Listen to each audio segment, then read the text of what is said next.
আজকে বিএনপির ভাইদেরকে একটা কথা বলি, আপনারা হয়তো অনেকে জানেনও না। পৃথিবীতে দ্বিতীয় ইতিহাস আছে কিনা মান্না ভাই জানলে বলবেন, আমি ভাইয়ের কাছ থেকে শুনতে চাইবো। জিয়াউর রহমান তো একজন সামরিক শাসক ছিলেন। একজন সামরিক শাসক সামরিক ফরমান জারি করে দেশে গণতন্ত্র ফিরেইছে, পৃথিবীতে এই নজির নাই যেটা জিয়াউর রহমান করছেন।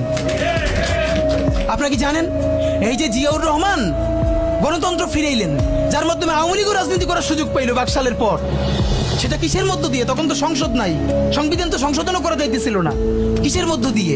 জিয়াউর রহমানের সামরিক ফরমানের মধ্য দিয়ে। পৃথিবীর একমাত্র একজন সামরিক শাসক যিনি ফিল করলেন না সামরিক পন্থা দিয়ে করা যাবে না, গণতন্ত্রে ফিরতে হবে। এবং দেখেন হাসিনারে এবং আওয়ামী লীগের চরিত্রটাই হলো এরকম, এর যে একটু ভালোবাসে তার সে হত্যা করে।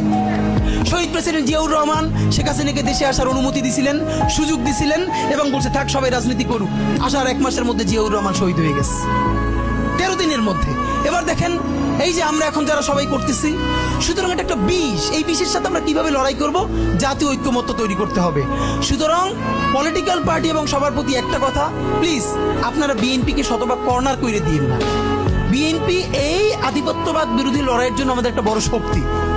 এই শক্তিকে এত বেশি কর্নার করা যাবে না যাতে তারা গিয়ে আওয়ামী লীগের হাত ধরে ফেলে।